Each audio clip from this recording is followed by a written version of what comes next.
This is Jet Burke. If this reaches anyone, log the time and burn the rest of your fuel after. Don't answer back. Voices carry farther than you think now. I'm recording from the Southern Tower, third watch, just before dawn. The fog is low again. It always is when the temperature drops this fast. We learn to stop pretending that weather is neutral. Nothing is neutral anymore. They're moving at the tree line, not charging, not wandering, just standing in the dark where the road used to curve, where the exit sign is still bolted to its pole even though the letters fell off years ago. They stand there the way people wait for a bus. Some of them sway, some of them don't. One of them has its hands folded like it's holding something it doesn't have anymore.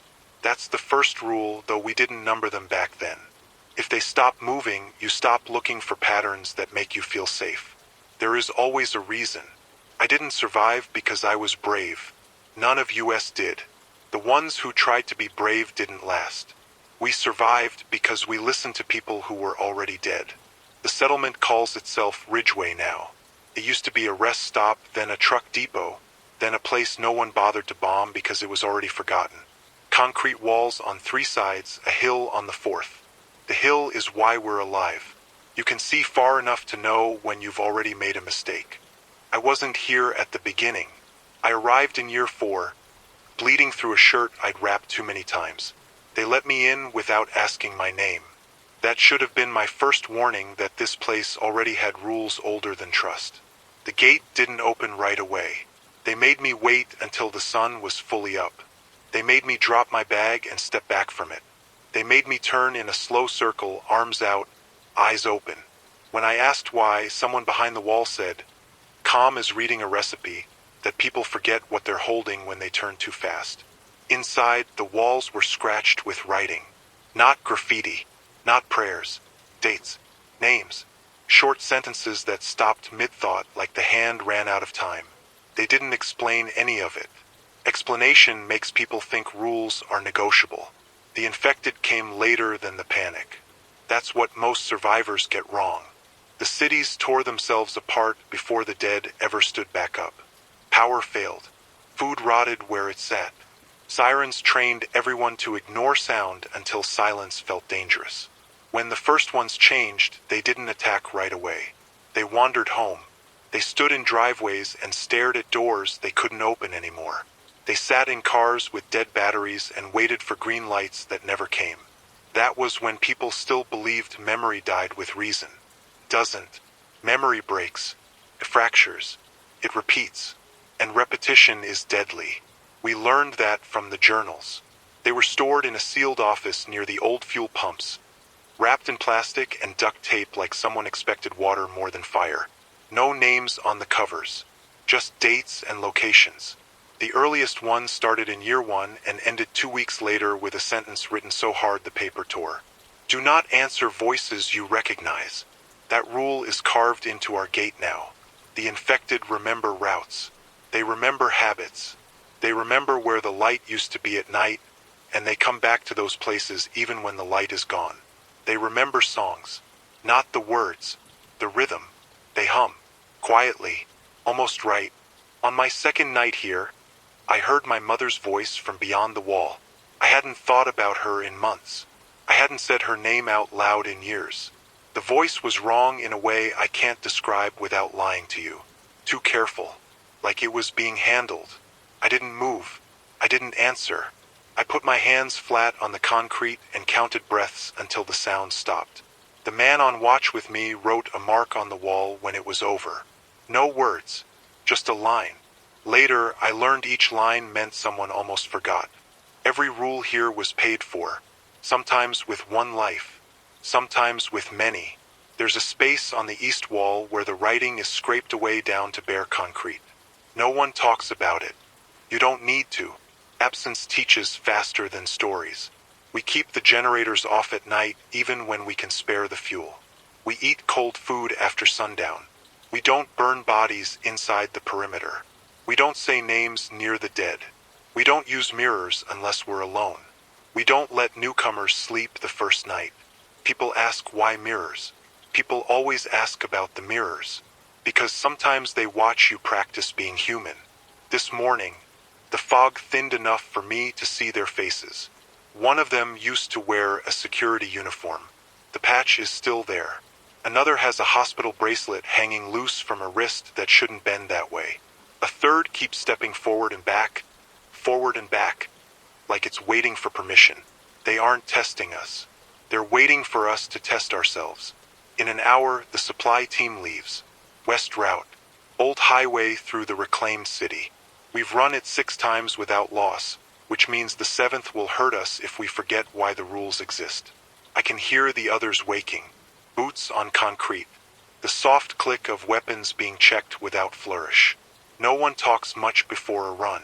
Talking invites memory to wander. I'm logging this now because if I don't come back, the next voice you hear might sound like me. And I need you to remember this instead. The rules didn't save the first group. They were created by what killed them. If you're listening to this years from now and Ridgeway is quiet, and the walls are still standing but the writing is gone, then this is all you get from us. Watch how they wait. Learn why. And never assume silence means you're alone. We left at full daylight, which still feels wrong to people who remember night as cover. Daylight belongs to them now. You can see too much. They can see you deciding. The west gate opened just wide enough to let us through, then closed behind us with the sound of finality. No one waved. No one said good luck. Luck suggests chance. This isn't chance. There were 5 of us. Mara led because she memorizes ground the way other people memorize faces. Cole carried the long rifle even though he hates it. I took the recorder and the spare radio. Ellis drove. June walked last, counting steps out loud under her breath until we cleared the perimeter and the wall dipped out of sight. Counting keeps the mind from filling gaps. The highway had sunk another few inches since the last run. Asphalt buckled like it was trying to shrug itself off. Cars sat where they died, doors open, trunks empty. Everything worth carrying stripped long ago. Wind moved through them and made the softest sounds. You learn fast which sounds mean nothing and which ones mean you're already late. We followed the painted line even though the paint was gone. You don't improvise routes. Routes remember you. At mile 3, Mara raised her fist and we stopped. Not because of movement, because of absence. The birds were gone. Not quiet. Gone. We waited. 10 breaths. 20. Ellis's engine idled at the lowest possible hum. A compromise we hated but accepted. Then a shape detached from the shadow under an overpass and stepped into the light. It was alone. That's how you know it isn't. It walked with purpose, head up, arms relaxed. It didn't stumble. It didn't rush. It crossed to the median and stopped where the yellow sign used to say merge.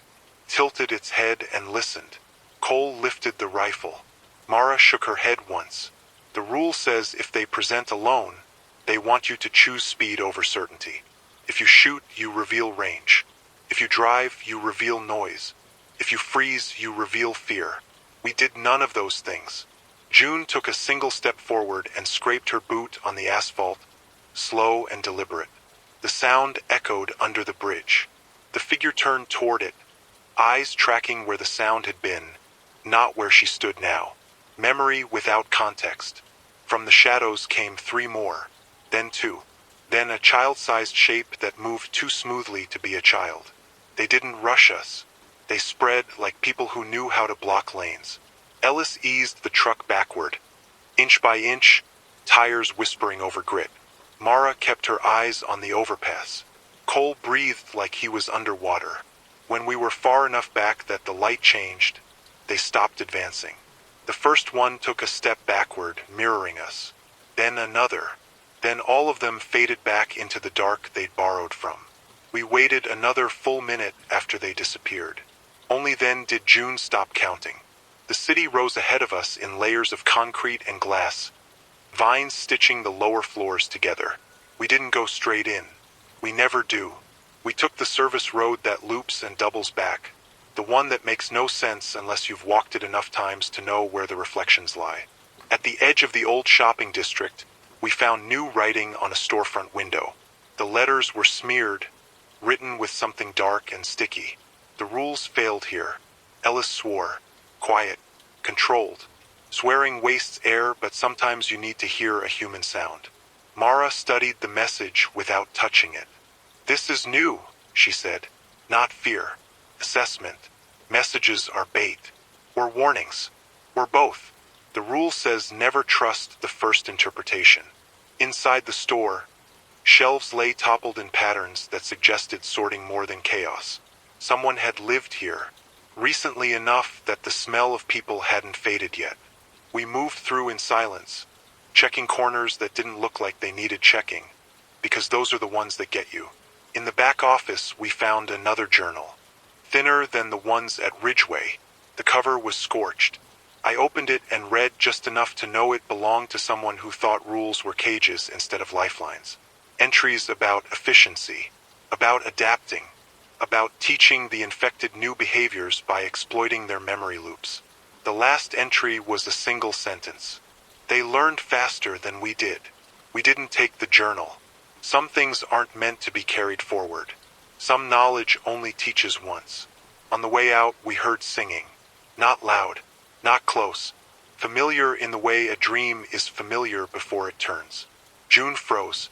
Her lips moved without sound. I put a hand on her shoulder and felt her shaking through the jacket. "Don't," Mara whispered. Not a command. A plea.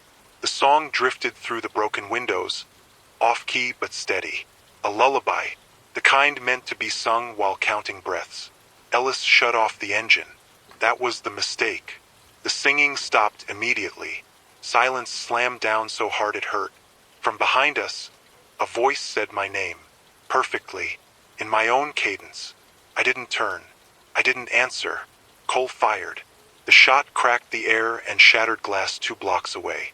Shapes surged from doorways and alleys, moving with intent, cutting off the road we'd used to enter. Mara grabbed the wheel and shouted for Ellis to start the engine. Coughed once, twice. June screamed when hands grabbed her pack, fingers digging in like they knew where the straps would give. We ran. Not fast. Controlled. Because panic teaches them too much. I don't remember falling. I remember hitting the ground and the taste of blood and the sound of my own voice begging someone who sounded like my brother to stop. Mara dragged me up. Cole covered our retreat, firing only when he had to, each shot measured, each one buying seconds we could never repay. We made it to the truck with 1 door missing and 1 tire bleeding air. Ellis drove like he was afraid of forgetting how. The infected didn't chase far. They never do. They just watched us leave, heads tilted, cataloging. Back at the hill, the gate opened late. Too late. June collapsed inside the perimeter, hands red, pack torn. Ellis cut the engine and sat staring at the wheel like it had betrayed him. We lost nothing we could count. That's how the worst losses start. I'm recording this from the infirmary, bandaged and ashamed. The singing is still in my head. Not the melody, the timing. Someone out there knows the rules. Someone out there thinks they can break them, and they want us to hear it. They quarantined us for a day after the run. Not because of bites, because of listening. That's another rule people argue with until they watch someone answer a voice that isn't there. Sound is the first infection. Everything else just follows instructions. June didn't speak at all. She sat on the cot with her pack in her lap like it was a child she'd failed to protect. No one took it from her. Taking things too fast makes people forget what they lost them for. Ellis kept apologizing to no one in particular. He said the engine sounded wrong. He said he thought if he shut it off, they'd think we were gone. He said he remembered a time when quiet meant safe. No one corrected him. Correction only works before the mistake. That night, the fog climbed the hill and pressed itself against the walls. Shapes moved in it, slow and deliberate, testing angles. We didn't light the perimeter.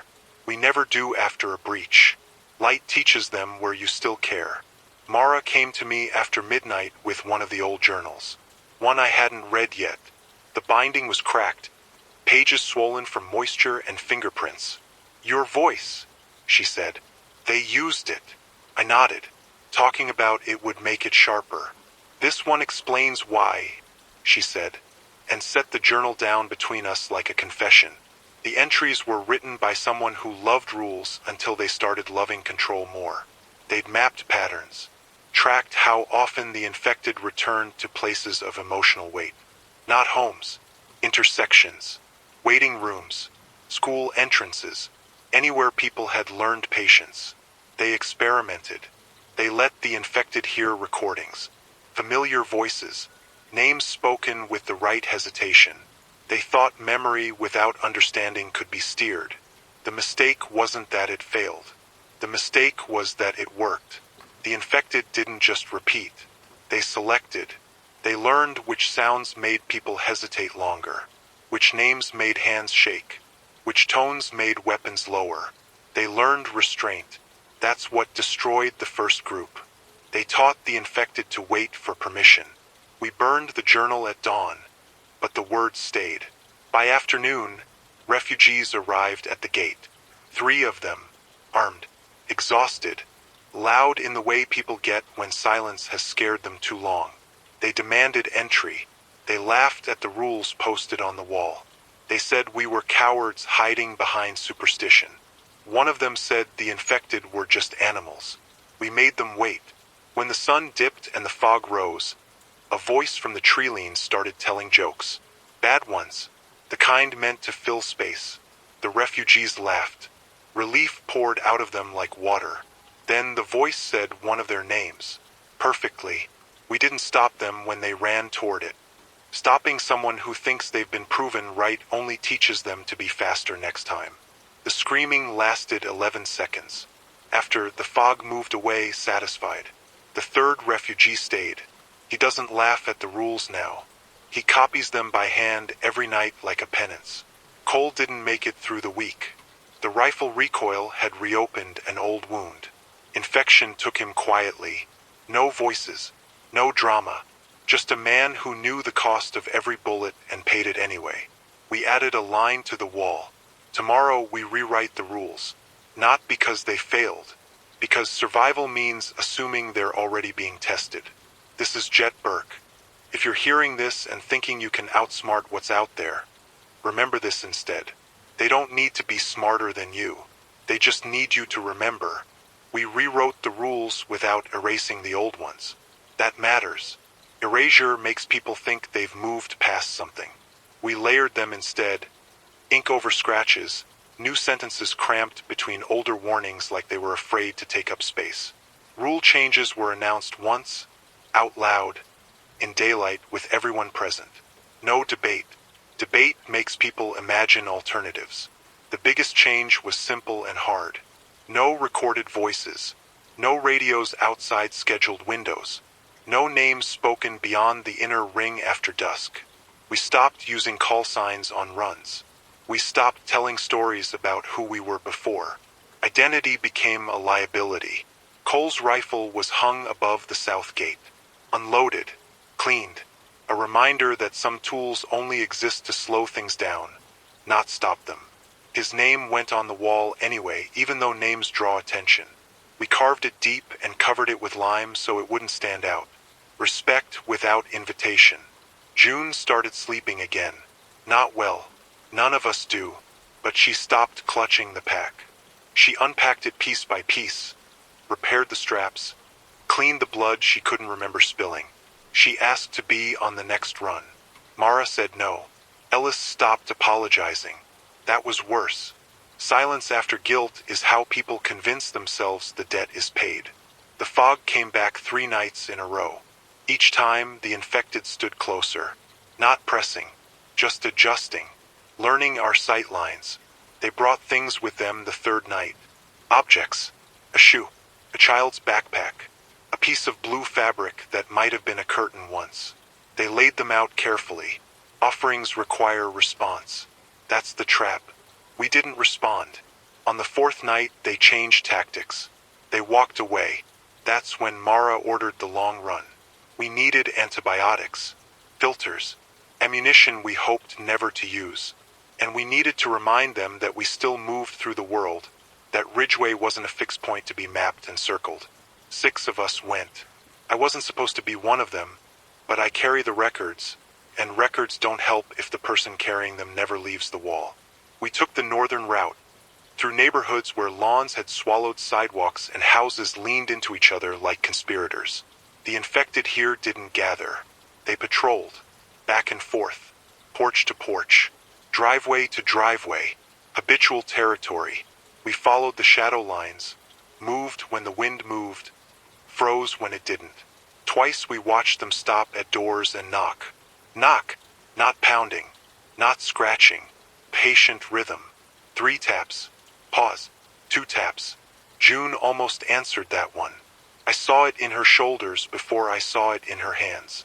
She stopped herself, pressed her forehead to the concrete until the urge passed. We reached the clinic by noon. The windows were boarded from the inside. Someone had planned to stay. The planning had outlived them. Inside we found more messages, carved into walls, scratched into metal cabinets. They learned the weight. You taught them. Stop teaching. In the pharmacy, shelves were bare except for the highest ones. People miss what they can't reach when they're in a hurry. We took what was there, slow and methodical, checking every sound twice. On the way out, Ellis tripped. It was nothing. A loose tile, a bad step, but the sound echoed wrong. Too clean, too inviting. From the far end of the hall, footsteps answered. Not running, approaching. Ellis looked at me and shook his head before I could speak. He stepped backward, away from us, toward the sound. No names, he said, calm, almost smiling. Remember that one. Mara grabbed him. He pulled free. They know me, he said. Let them. He walked into the corridor and started talking. Not shouting, explaining, like he was teaching a class that had waited a long time to begin. The rest of us left. That's another rule. You don't negotiate with sacrifices. You honor them by not wasting them. We heard his voice for a while. Then we heard others using it. By the time we reached the truck, the neighborhood had woken up. Figures moved between houses, converging on the sound like iron filings toward a magnet. We drove away under a sky that didn't care. Back at Ridgeway, the wall got another line. Close to Coles. Ellis didn't get a name, just a date, and a sentence he'd said without meaning it as a legacy. Remember that one. The infected came in force 2 nights later. Not a rush, a surround. They filled the low ground and waited for dawn like they knew we wouldn't open fire in the dark. We followed the rules exactly. We lived. After we added one more. If you think you understand them, assume you're already wrong. I'm recording this because the refugees are sleeping inside the perimeter now, and one of them talks in his sleep. He says names he swears he never knew. If I don't make it to the end of this story, let the rules be enough. They're all that's left of us that still works. The Horde didn't breach the wall. That's important to say plainly, because people imagine failure as noise and collapse. This was quieter. Worse, they stood just out of range and waited for us to make a choice we hadn't rehearsed. Dawn came slow, light thinning the fog until shapes resolved into people-shaped problems. Dozens at first, then more, drifting in from side streets and tree lines like they'd been given a time instead of a signal. They kept distance from one another, enough to move without tangling, enough to suggest planning. No one spoke on the wall. We didn't need to. Every movement had already been decided days ago, written down, argued with, silently accepted. We didn't fire. They tested us anyway. A pair moved closer, dragging something between them. A body, fresh enough to still be wrong. They let it drop and stepped back. Twitched. Someone on the inner ring gagged. Quietly, controlled. The body sat up. That was new. Not fast. Not violent. Just upright. Head lolling. Eyes unfocused. Hands smoothing its own sleeves like it was embarrassed to be seen like that. It looked at the wall and opened its mouth. "Please," it said. The voice didn't match the face. Too old. Too tired. "Please don't make me do this again." No one moved. The thing waited. Counted. You could see it in the way its jaw worked, the way it tilted its head between words. Then it screamed. The sound cut through the air like glass. The others surged forward a step. Not attacking. just reminding us of volume, of numbers, of what impatience used to look like. We still didn't fire. After a long minute, the screaming stopped. The thing slumped forward, strings cut. The others drifted back to their lines. They had learned how to ask. That night, someone broke a rule. It wasn't dramatic. No gate thrown open. No weapon fired in panic. Just a whisper in the dark, barely louder than breath. A name. We found her in the morning, sitting against the inner wall, eyes open, throat torn. No sign of struggle. She'd gone to meet someone she loved. We didn't write her name on the wall. That was the change. Some losses don't get markers. Some lessons don't need reminders. Mara called a full council that afternoon. Not a meeting. A council. Words matter when they're all you have left. She told us about the unnamed mistake. The one the journals circled without touching. The one everyone sensed but no one wanted to own. The first group hadn't just studied the infected. They tried to recruit them. They believed fragments of memory could be stabilized, that habits could be chained together into something predictable. They built pens. They ran drills. They used loved ones as anchors. It worked long enough for them to believe it would keep working. Then the infected began correcting each other. When one forgot a step, another showed them. When one rushed, another slowed them down. When one attacked too soon, another pulled them back. The group realized too late they weren't training individuals. They were building a culture. Ridgeway exists because someone burned that place to the ground before it finished teaching its students. The survivor who did it never wrote their name. They walked until they found this hill and started carving rules into concrete with hands that wouldn't stop shaking. Mara finished speaking and waited. No one asked questions. Questions imply options. We voted anyway, not on whether to keep going, on how. We expanded the rules beyond Ridgeway, marked safe silences, dead zones where no sound should ever exist, routes that change seasonally so memory can't settle. We stopped thinking in terms of defense. We started thinking in terms of misdirection. The next time the infected gathered, we weren't there. We emptied the perimeter at dusk and left the generators running on a delayed cutoff. Let the light burn for a while without us. Let the walls teach the wrong lesson. From the ridge half a mile east, we watched them approach, cautious, confused. They entered the space we'd abandoned and spread out, searching for us where we used to be. By the time they realized the voices weren't coming back, the fog had already rolled in. We returned before dawn, quiet, disciplined, alive. They didn't follow, not because they couldn't, because we'd broken the pattern they were building. June asked me that morning how long this would work. I told her the truth.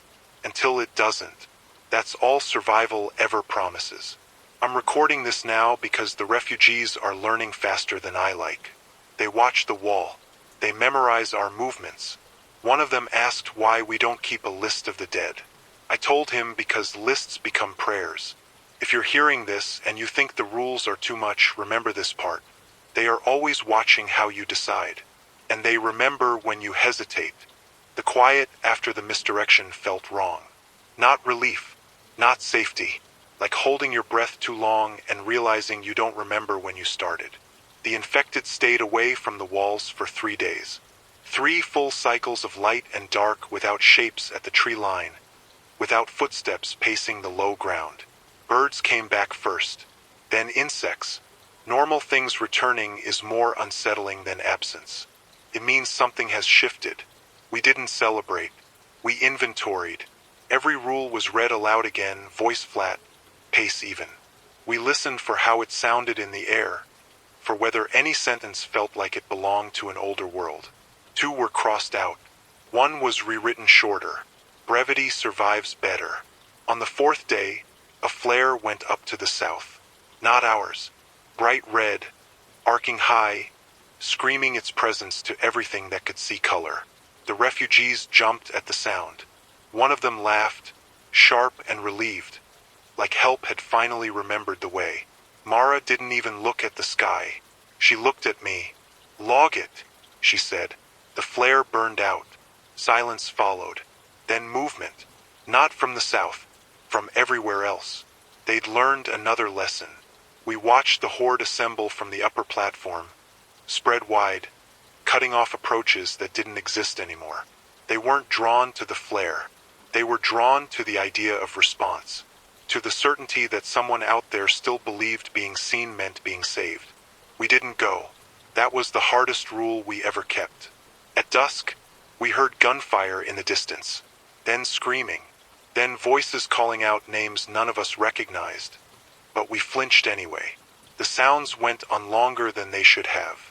Longer than mercy allows. June cried without sound. One of the refugees tried to climb the wall. We pulled him down and restrained him until he went limp with exhaustion and shame. In the morning, the infected were back at the tree line. Closer than before. They'd brought new things. The flare's casing lay at their feet, carefully placed. Next to it, a radio. Our model. Our frequency band. The radio crackled. Static at first. Then a voice. Filtered. Distorted. But familiar enough to hurt. "This is Jet Burke," it said. "If anyone can hear me, please respond." I didn't recognize the inflection until I realized it was from an older recording. One I'd made years ago, before Ridgeway, before the rules had teeth. They played it once. Then they waited. No one looked at me. That mattered more than comfort. Mara stepped forward and smashed the radio with a single shot. Clean. Final. The sound echoed longer than it should have. The infected reacted immediately. Not with rage. With adjustment. They shifted positions, compensating for the noise, mapping where it came from. We fell back from the wall exactly as planned. That night, they tested every approach. Soft knocks. Scratching that mimicked branches. Footsteps paced to the rhythm of breathing. Once, someone laughed from the dark. Not a cackle. Not mockery. Just a small, private laugh. Like they'd remembered a joke too late to share it properly. No one answered. Near dawn, one of them spoke clearly, calmly, with a voice that carried authority even through rot. "You taught us to wait," it said. "Now we are patient." The refugees broke then. Two of them tried to run at first light, slipping out through a maintenance gap we'd sealed but not guarded because guarding teaches expectation. The infected didn't chase immediately. They let them get far enough to believe it mattered. We heard the end. We didn't watch it. After that, the rules changed again. No one leaves Ridgeway alone. No one leaves Ridgeway believing they're faster than memory. We reinforced silence zones, expanded blind paths, shifted sleeping rotations so no one dreamed in the same place twice in a row. We started wearing cloth over our mouths at night, not for them, but for ourselves, to stop sounds before they decided to exist. June asked me if we were becoming less human. I told her the truth again. We're becoming harder to practice on. I'm recording this because the infected are no longer just reacting. They're anticipating. And anticipation means someone, somewhere, is still making the mistake of teaching them something new. If you're out there, and you think you found a way to control what remembers you, stop. Burn your notes, and walk away before they learn why you hesitated. They changed the timing after that. We trained ourselves to expect pressure at the edges of day.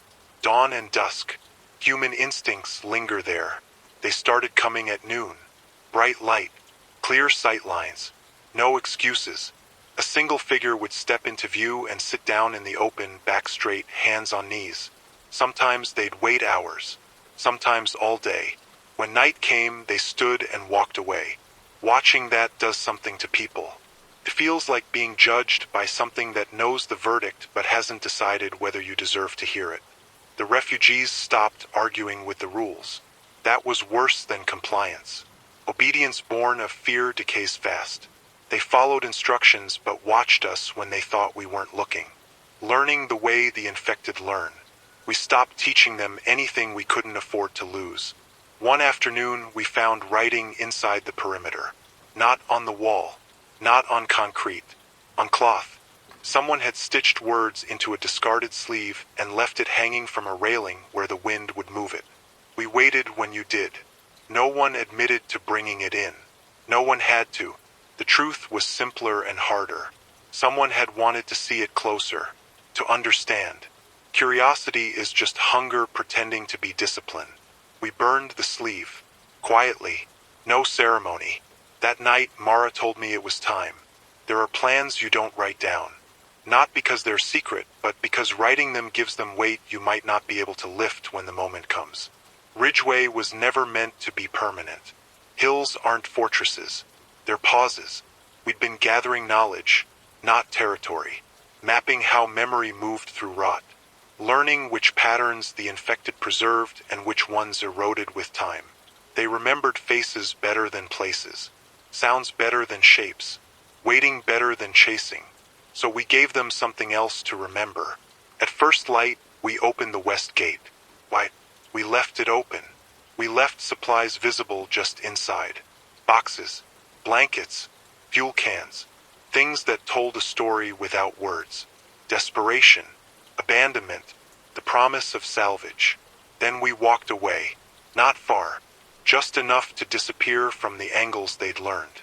We took the ridge path through the trees. Soft earth underfoot. No metal. No rhythm. From above, we watched them approach.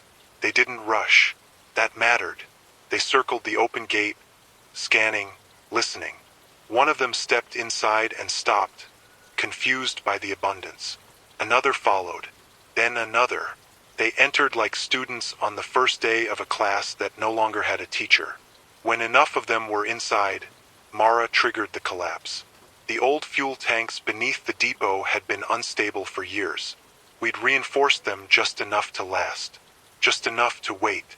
The explosion wasn't loud. It was heavy. The kind of sound you feel in your teeth. Concrete folded. Fire bloomed and then starved, choked by its own debris. Smoke rolled out and settled low, thick with chemicals and memory. We didn't cheer. We counted. Not bodies. Reactions. Some of the infected ran. Some froze. Some tried to pull others free. Some stood at the edge of the smoke and waited, like they expected instructions that never came. Culture fractures under pressure. We needed to see how. By nightfall, the horde was gone. Not destroyed. Dispersed. Broken into smaller patterns that didn't align as easily. Ridgeway burned behind us. A dark shape against darker sky. Everything we couldn't carry stayed there, including the wall. June watched until the fire died. "Will they remember this?" she asked. "Yes," Mara said. "But not the way they want to." We moved east after that. No fixed base. No name. Just rules carried in people instead of stone. I kept recording. Not because it helped us. Because someday someone will find this and think about doing what we did. If that's you, understand this. Places teach habits. People teach memories. And memories survive even when the rest of us don't. We didn't win. We interrupted a lesson. That's all anyone ever does now. Travel without a perimeter changes how you sleep. You don't rest. You rotate consciousness. Someone is always half awake, listening not for sound but for intent. The world doesn't go quiet anymore. It rearranges itself. We moved in irregular distances. Never the same mileage 2 days in a row. Never camped where the ground told a story we didn't understand. Roads were avoided when possible. Roads remember too many feet. The refugees thinned quickly. One left the first week, convinced he could make better time alone. He didn't argue. He didn't say goodbye. He just waited until rotation put him last and stepped off the path like it was nothing. We didn't follow. Another stayed longer, long enough to learn the rules weren't suggestions. He died quietly when he forgot one. Slipped while crossing a culvert and struck his head. No infected nearby. No drama. Just gravity reminding us that discipline doesn't negotiate with chance. We buried him without markers. The earth doesn't need names to hold weight. The infected followed at a distance. Not always the same ones, but always some. Like a tide that doesn't care which drops make it to shore. They tested us less now. No voices. No imitation. That scared me more than the singing ever did. Silence means observation has replaced curiosity. One evening we found a settlement. Not fortified, not hidden, just lived in. Clothes hung on lines. Gardens planted in deliberate rows. Smoke rising from a chimney that didn't bother to disguise itself. Children's drawings chalked onto pavement like the world still needed decorating. We stopped a mile out. June smiled before she caught herself. The reflex hurt to watch. Mara didn't give orders. She never does when the answer should already be known. We watched. At dusk, a bell rang. Clear, loud, human. People gathered in the open and talked, laughed, shared food. Names moved freely between them like gifts. Then the bell rang again. They went inside. Doors closed. Windows darkened. Silence fell, complete and practiced. That was the detail that mattered. They weren't ignorant. They were choosing a different balance. We observed for 2 full days. The infected came close once, drawn by cooking smells and routine. The settlement responded without panic. No weapons, no shouting. They opened a side gate and released a cart filled with refuse, pushing it downhill away from their homes. The infected followed the scent and never looked back. Misdirection. Old rules evolved. On the 3rd morning, someone from the settlement walked out alone and sat on a rock facing us. No weapon, no signal, just waiting. Mara went. Alone. I watched through binoculars until my eyes burned. They spoke for a long time. I couldn't hear words, only cadence. Calm. Measured. 2 people comparing notes without saying they were doing it. When Mara returned, she looked older. They know, she said. Enough. Enough is dangerous. We traded information without exchanging recordings. Routes drawn in dirt and erased with feet. Rules spoken once and never repeated. They'd lost people learning the same lessons we had, just with different scars. They'd discovered something else too. The infected don't just remember us. They remember each other. When one learns a successful pattern, others nearby begin to mirror it faster than distance should allow. Not communication, resonance, like habits vibrating through a broken network. Culture again. The settlement had adapted by never letting a single pattern last long enough to propagate. Meals changed times. Bells rang at random intervals. Paths shifted daily. Children were taught silence before speech. It worked. Mostly. They invited us to stay. We refused. Staying teaches routine. Before we left, a woman from the settlement pressed a piece of paper into my hand. Folded small. No writing visible. Don't read it until you need it, she said. I didn't ask what it was. That night, the infected came closer than they had in weeks. Not aggressive. Focused. Like something had tightened. Mara stood watch longer than anyone else. June took her place when she finally swayed. In the dark, someone whispered my name. Not from the trees. From behind us. I turned. Nothing there. The whisper came again. Softer. Almost apologetic. I didn't answer. I unfolded the paper with shaking hands and read the single sentence written inside. They stop learning when they believe the lesson is complete.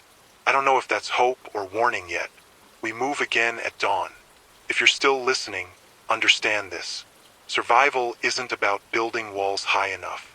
It's about never letting yourself become predictable enough to be studied. This is Jet Burke. The rules are alive. Treat them that way. We didn't move at dawn. That was deliberate.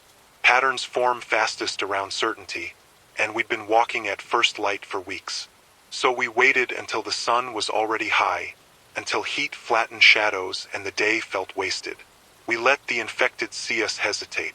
Then we went the wrong way, south briefly, loud enough to be noticed, then cut east through a dry riverbed where sound dies unevenly and footprints lie to you about direction. We doubled back once, crossed our own trail, then broke north in staggered intervals so no 2 of us shared a rhythm. Felt sloppy. That's how you know it's right. By afternoon, the followers thinned. Not gone. Never gone. Just redistributed. The pressure changed like a headache that stops throbbing and starts tightening instead. We found shelter in the shell of a distribution center. Roof half collapsed. Walls chewed through by vines and weather. Too open to be attractive. Too ruined to suggest safety. Perfect. We took positions that didn't line up. Slept at different elevations. No fire. Cold food. No shared silence. June took first watch with me. She'd stopped asking questions weeks ago. That worried me more than fear ever did. Fear keeps rules sharp. Acceptance dulls them. You think they're getting better, she said quietly, not looking at me. I think they're getting different, I said. She nodded. That's worse. Around midnight, we heard movement inside the building. Not outside. Inside. No footsteps. No scraping. Just the soft sound of fabric shifting, like someone adjusting their weight. We froze. Minutes passed. Then longer. A shape emerged from behind a collapsed pallet stack. Human-sized. Upright. Slow. It didn't rush. It stopped where the moonlight cut across the floor and raised its hands. Palms out. I know the rules, it said. The voice was wrong in a way that made my stomach tighten. Too even. Too controlled. Not borrowed. Practiced. Mara appeared at my side without a sound. You shouldn't be here, she said. The thing smiled. Not wide. Not hungry. Just enough to signal recognition. That's what they said too, it replied. Before they taught me. June's breathing stuttered once and then steadied. Discipline held. What do you want? Mara asked. To be finished, it said. And to help you be finished too. The infected behind it stayed in the shadows. I could feel them more than see them. Presence shaped by patience. This place, the thing continued, is an echo. You're tired of being studied. So were they. Who? Mara said. The thing tilted its head. Listen to something we couldn't hear. The ones who wrote the rules you follow, it said. The ones who burned their own walls and walked away believing that was enough. My chest tightened. That wasn't the end, it said gently. That was the lesson. Took one step closer. Mara raised her weapon. The thing stopped immediately. Good. Restraint confirmed. You taught us to wait, it said. Now we teach you to stop. June whispered. Names. Under her breath. Like a reminder, not a plea. The thing's eyes flicked to her. June, it said. Perfectly. That broke something fragile and old. Mara fired. Not at the thing's head. At its knee. The impact spun it sideways, dropping it hard. The shadow shapes surged, then halted as one. Like they'd hit a wall we couldn't see. The thing screamed then. Not pain. Frustration. Loss of script. See, Mara said. Still learning. We didn't wait for the rest. We ran. Not together. Not fast. Just enough. Behind us, the scream cut off abruptly, replaced by silence so deep it felt intentional.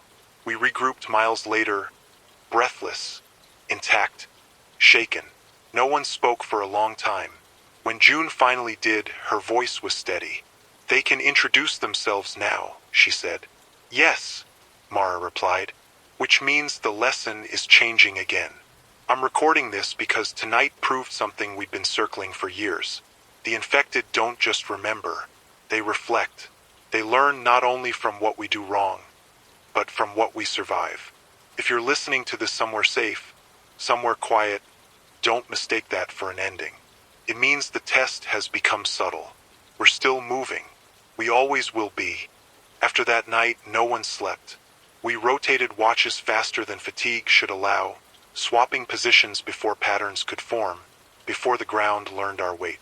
June kept touching her throat like she was checking for something invisible. Mara said nothing, which meant she was already rewriting rules in her head. The infected didn't follow immediately. That mattered more than pursuit. They let us go. Let distance stretch. Let fear ferment without pressure. That restraint was new, and new is always expensive. On the second day, we found tracks that weren't ours. Bare feet, careful steps, human spacing. They didn't hide them. They want us to know, June said. Yes, Mara replied. They're announcing capability. We altered course again, burned another route, dropped packs to lighten load, abandoned anything that rattled. I almost left the recorder behind, fingers hovering over the latch longer than they should have. Mara noticed. She always does. Carry it, she said, but stop thinking it protects you. By nightfall, we reached higher ground overlooking a flooded valley where the old town lay half submerged, roofs and treetops breaking the water like a drowned memory. The wind moved differently there. Sound fractured. Echoes lied. We chose that place because it punished coordination. We were wrong. At midnight, lights appeared across the water. Not fires. Lanterns. Moving in slow arcs, spaced evenly, drifting like they were carried by people who understood geometry. Reflections multiplied them until the valley looked full. No voices. No calls. Just light. June covered her eyes. They never used light before. Because light reveals intent, Mara said. Now they're ready to be seen. One lantern stopped at the water's edge and set itself down carefully. Then a second. Then more. They weren't surrounding us. They were framing us. From somewhere in the dark, a voice carried clean and strong, shaped to travel. Jet Burke, it said. We listened. I felt my knees soften and locked them before it showed. The voice continued, calm, rehearsed. You recorded what you learned. So did we. The lanterns shifted slightly, adjusting angles like a classroom rearranging desks. We are not here to break you, the voice said. We are here to end the lesson. Mara raised her rifle, tracking sound, not light. There is no end, she said. Pause. Real this time. We disagree, the voice replied. Endings are remembered best. A lantern tipped over deliberately, flame hissing out against wet ground. Darkness swallowed the reflection. Then another lantern fell. Then another. They were erasing the frame, not attacking, withdrawing. When the last light died, the valley returned to shadow and water and wind. Silence followed. Deep, complete. June exhaled like she'd been holding breath for years. We waited until dawn. Nothing came. No pursuit. No testing. No sound. Just absence. That's when Mara made the hardest call yet. We split, she said. No one argued. Small groups. Fewer patterns. Less memory per target. Knowledge diluted but alive. She handed me a folded page. Not the one from the settlement. Another. You carry the rules now, she said. Not mine. Yours. June hugged her once. Hard. Fast. Like ripping off a bandage. They went west. We went east. I haven't seen them since. The infected followed us again by afternoon. Fewer. Quieter. No introductions. That was mercy or strategy. I don't know which yet. I keep moving. I keep recording. I keep changing how I do both. The rules are no longer written. They're inferred. If you're hearing this and you think you're alone, you aren't. You're just uninteresting so far. Stay that way. I've been alone for 6 days now. Alone doesn't mean untouched. It means no witnesses to confirm what's real. I mark time by hunger and by how often I almost speak out loud just to prove my voice still belongs to me. East is flatter. Fewer places to hide. Fewer places to be cornered. Memory spreads faster in open land. I move at night now. Sleep during the brightest part of the day when shadows betray less about intention. They follow differently. No flanking. No tests. Just presence at the edge of perception. A figure on a distant ridge at dawn. Footprints that mirror my stride length but not my pace. Once I found a campsite I hadn't made yet. Same arrangement I'd been considering. Same mistakes I hadn't committed. That was the first time I felt fear without panic. They aren't trying to catch me. They're trying to finish me. On the 7th night, I reached a rural broadcast tower, rusted but intact, wires trailing like dead vines. I didn't plan to use it. Plans attract attention. But storms don't care about plans, and the rain came hard and cold, flattening sound and scent. I climbed halfway up and wedged myself into a maintenance cradle. Rain soaking through everything until cold became a constant instead of a warning. Below me, in the downpour, they gathered. Not many. 5, maybe 6. They didn't look up. They didn't need to. One of them stepped forward and placed something at the base of the tower. A notebook. Waterlogged. Swollen. Familiar. One of ours. Pages peeled back in the rain. Ink bleeding into itself. I recognized Mara's handwriting, even distorted. The sharp angles. The way she crossed her letters like she was closing doors. The infected didn't touch it again. They waited. Hours passed. Rain slowed. Wind shifted. Finally, one of them spoke, voice raised just enough to reach me without strain.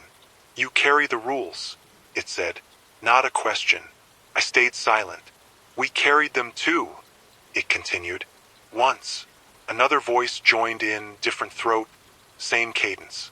"We followed them perfectly." The third. Until perfection stopped working. They weren't improvising. They were sharing. That's when I understood the final mistake of the first group. They didn't just teach the infected restraint. They taught them grief. Grief is memory that refuses to decay. The infected below me weren't hunting. They were mourning. The notebook lay between us like a grave marker. Dawn came pale and thin. The group dispersed without sound, leaving the book where it was. I waited until full daylight, until birds returned, until fear dulled into something manageable. When I climbed down, the notebook was still there.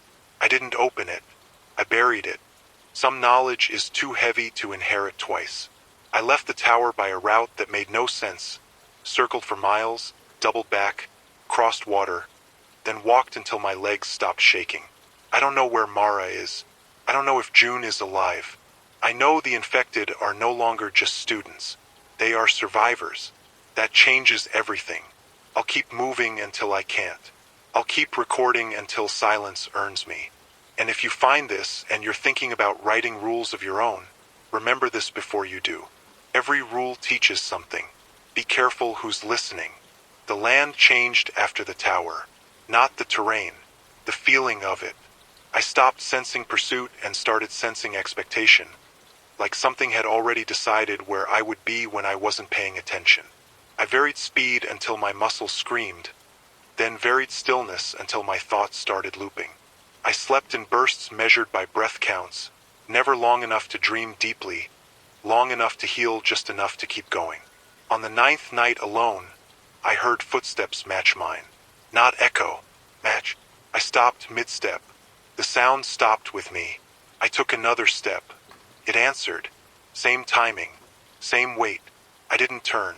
I said nothing. After a minute, the steps fell out of sync, then faded. That wasn't mercy. It was calibration. I crossed into farmland where the houses stood far apart and the roads pretended to be empty. Windmills creaked in rhythms that once meant electricity. Now they meant cover. I learned to move when they turned, to freeze when they stalled. At a dried irrigation canal, I found a message scratched into the concrete where water once wore grooves. Not all memory is hostile. I almost laughed.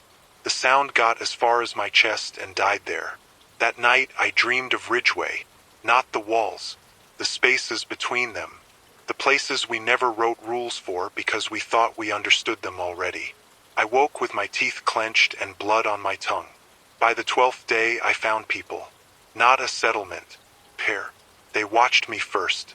I could feel it before I saw them, the way attention presses before presence. A man and a woman, both older than they wanted to be, both armed but not ready.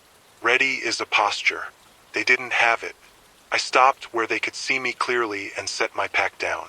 Saturday. Hands open. They waited a long time. Finally, the man spoke. "You alone?" "Yes." "That's a bad answer," the woman said. "It's the only one I've got." They didn't invite me closer. They didn't push me away. They negotiated distance like it was a language they'd learned late and were afraid of mispronouncing. They asked about routes. I answered without specifics. They asked about rules. I gave them fragments, the kind that keep you alive long enough to realize you need more. They told me they'd lost a group 3 weeks back, lured by a voice that sounded like their son. I didn't ask how old the son was. Age doesn't change the outcome. We shared water, not food. Food implies trust. Water implies survival. When we parted, The woman pressed a coin into my hand. Old, smooth, worthless in every way that used to matter. For luck, she said, then corrected herself. For weight, carried it. 2 days later I heard arguing ahead. Real arguing. Messy. Human. The kind that wastes breath because it assumes tomorrow will forgive it. I didn't intervene. Intervention creates memory. The arguing stopped abruptly. Silence followed. Then something else. A chorus of voices. Overlapping. Calm. Repeating the same sentence with minor variations. Stay where you are. Don't move. We can help. I changed direction without thinking. Ran until my lungs burned and the ground turned uneven. I didn't stop until the voices faded into something that could have been wind if I wanted it badly enough. At dusk, I reached a town square with a statue knocked over and repurposed into a bench.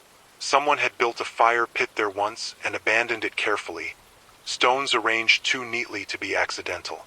I sat with my back to the statue and waited. They came after dark. Not close, not far, a ring of listening. One of them stepped forward into the open and spoke with a voice that had learned patience from someone who survived long enough to teach it. You're tired, it said. I didn't answer. You carry too much, it continued. Rules break when they're heavy. I took the coin from my pocket and set it on the ground between us. Small, bright in the moonlight. I carry what works, I said. The figure nodded. So did we. It didn't advance. It didn't retreat. It simply stood there, accepting the boundary. We're not here to stop you, it said. We're here to see what you choose when no one is watching.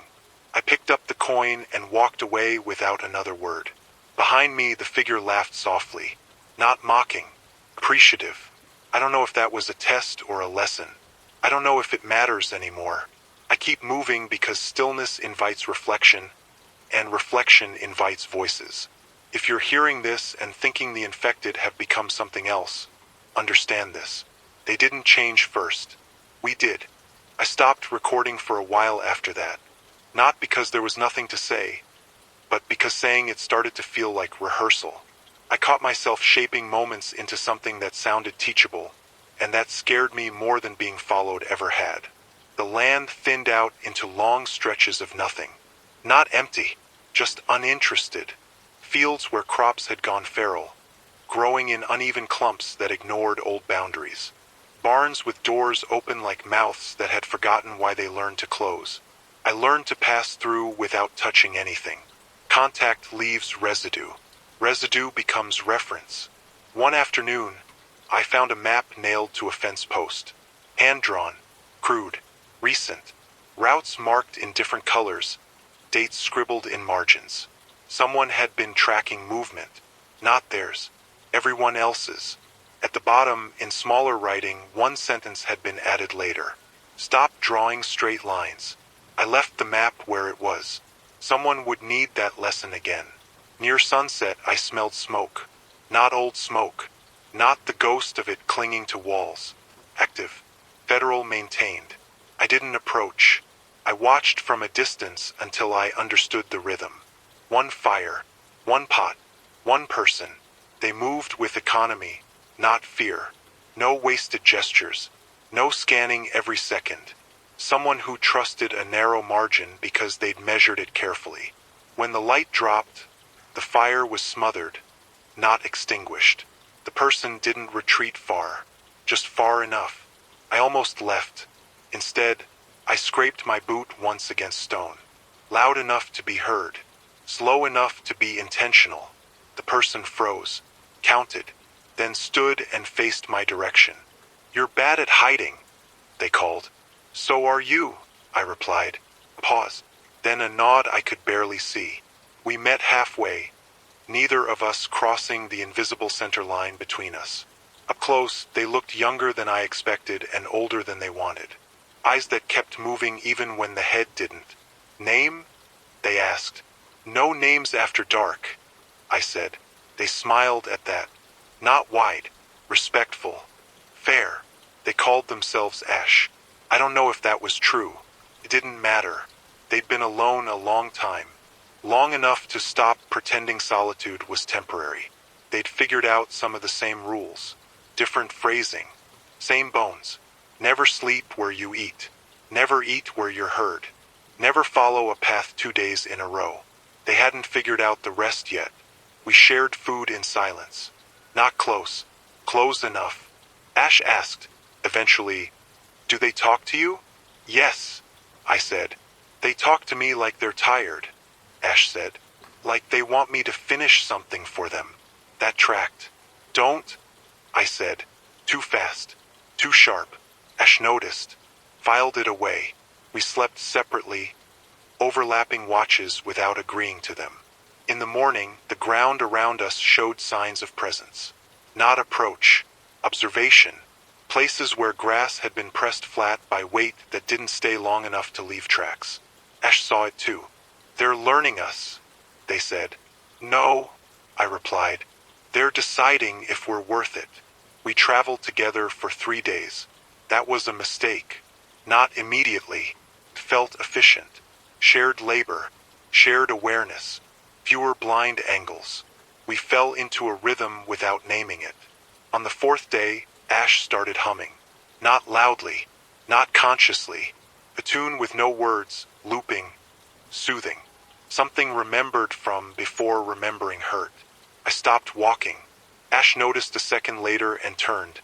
Confused. "What? Don't do that," I said. They frowned. "It's just. I know what it is," I said. "That's why." Ash stopped humming. Apologized. Didn't understand. Understanding takes time you don't always get. That night, the infected came closer than they had in weeks. Not encircling. Aligning. Spacing themselves to match our shared pace. Ash saw it then.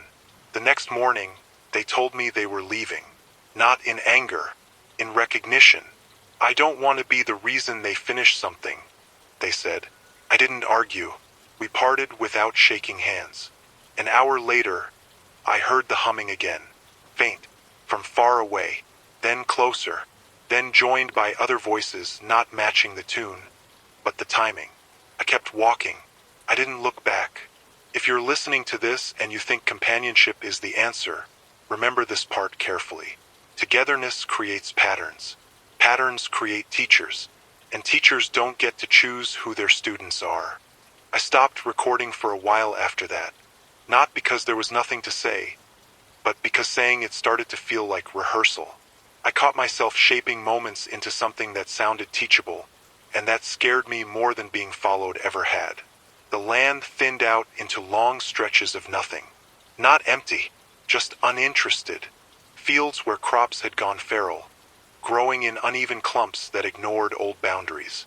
Barns with doors open like mouths that had forgotten why they learned to close. I learned to pass through without touching anything. Contact leaves residue. Residue becomes reference. One afternoon, I found a map nailed to a fence post. Hand-drawn, crude, recent.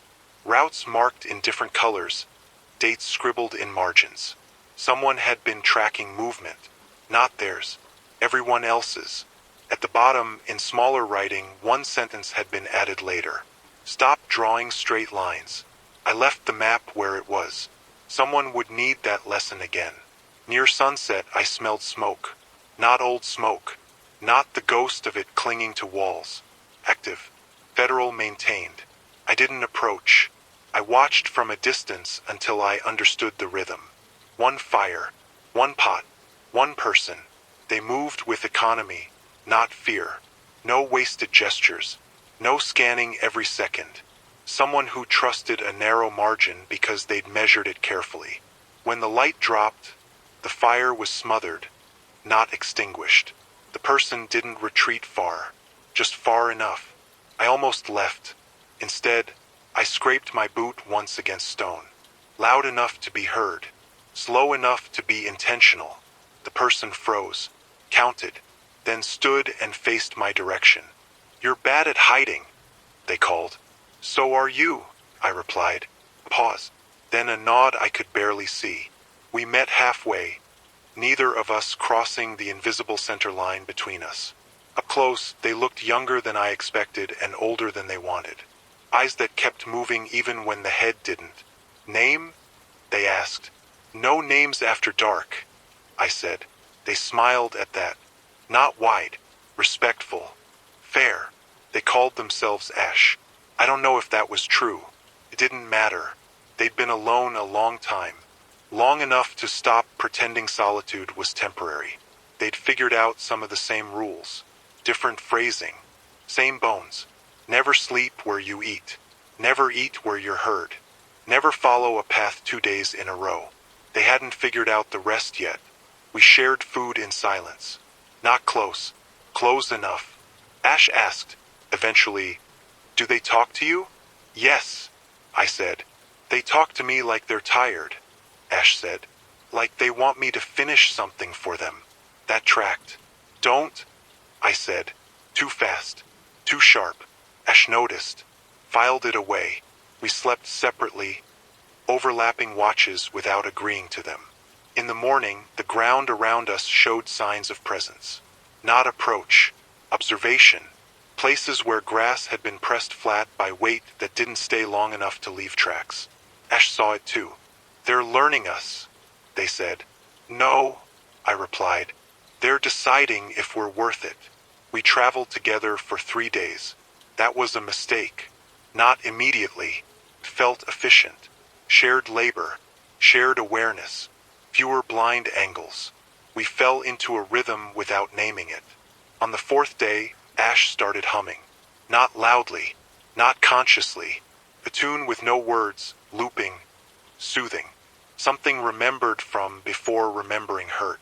I stopped walking. Ash noticed a second later and turned. Confused. What? Don't do that, I said. They frowned. It's just. I know what it is, I said. That's why. Ash stopped humming. Apologized. Didn't understand. Understanding takes time you don't always get. That night, the infected came closer than they had in weeks.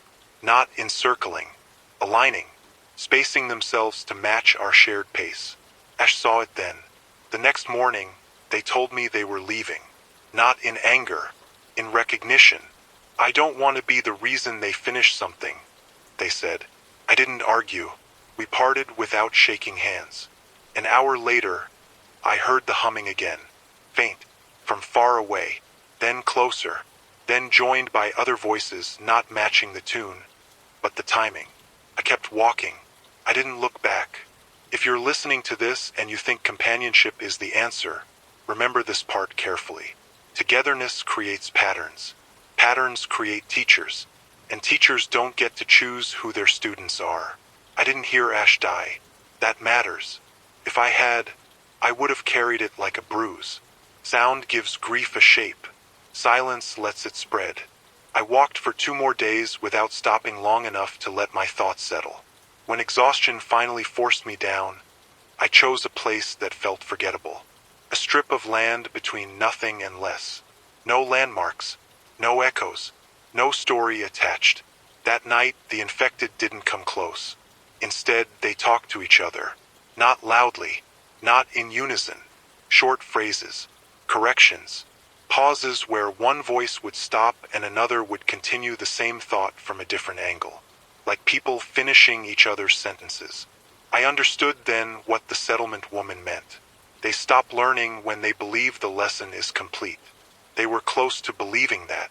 Near dawn, one voice carried farther than the others. Not authority. Familiarity. You don't need to keep running, it said. I stayed still.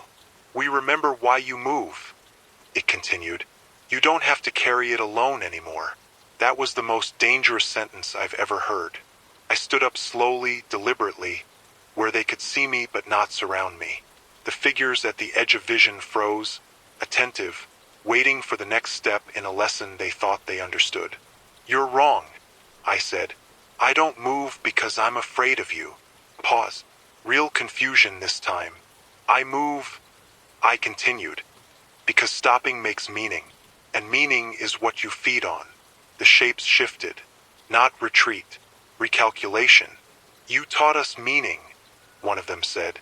Yes, I replied, and this is where the lesson ends. I did the last thing they expected. I sat down. No weapons raised. No flight. No noise.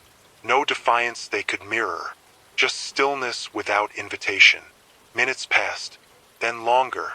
The infected didn't advance. They didn't speak. They waited, trapped between patterns that required reaction and a choice that offered none. Eventually, one of them stepped back. Then another. Not because they were afraid, because there was nothing left to learn from me in that moment. When the sun rose fully, they were gone.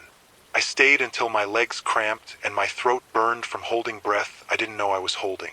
Then I stood and walked away, not because I'd won, because the rules had done what they were always meant to do. They bought time. I knew then what the end needed to be. Not a place, not a wall, not a group that would harden into something teachable. A record, something passed forward without becoming a ritual. I headed for higher ground, toward a line of old emergency transmitters mapped in my head from a life that barely feels like mine now. One of them would still work. One always does. This wasn't about warning. It was about inheritance. I recorded everything that mattered. Not dates, not names, decisions, mistakes, pauses where silence saved lives, moments where discipline mattered more than courage. I stripped it down until nothing sounded clever. When I was done, I set the transmitter to repeat at irregular intervals, spaced wrong on purpose, volume low enough to be missed by anyone not listening carefully. Then I dismantled the antenna. I didn't want an audience. I wanted survivors. I don't know what happened to Ash. I don't know if Mara and June are alive. I know the infected are still out there, and I know they're still learning. So are we. This will be the last recording I make. Not because I'm dying, because continuing would turn this into a pattern, and patterns don't belong to individuals anymore. If you're hearing this, you already know the world doesn't come back. Not slowly, not suddenly. It just stops offering explanations. There is no cure coming. There is no moment where this makes sense in retrospect. There is only behavior and consequence and memory that doesn't rot when the body does. The infected aren't monsters. They're archives. They keep what we give them. Voices, habits, hope spoken too loudly, rules followed without understanding. They remember what works. So should you, don't write rules to feel safe. Write them because someone died proving they mattered. Don't teach unless you're ready to be copied. Don't assume silence means absence. And don't mistake survival for victory.